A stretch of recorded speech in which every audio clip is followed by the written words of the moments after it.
So we have a 2010 Mazda 3, and this problem, it's I think it's most of the Mazdas from 2000, let's say 8 up to 2013, 14.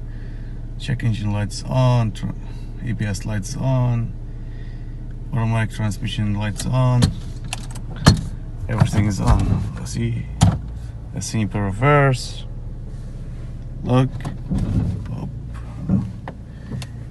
car drive normal, just hard shifting, and sometimes it's like kind of choppy when you drive. Let's see here.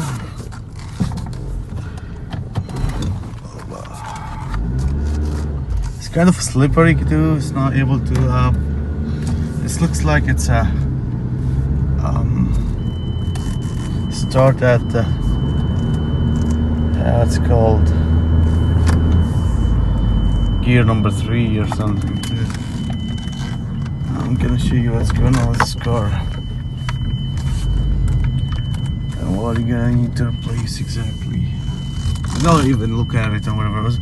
You know what, just the main thing is just look at the fuse. I'm gonna show you exactly which kind of fuse you have to look at, which kind of relay you have to inspect. But honestly, I don't think it's gonna be the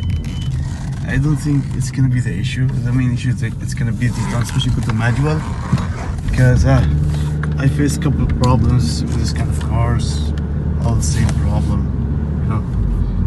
So yeah, we'll go from there.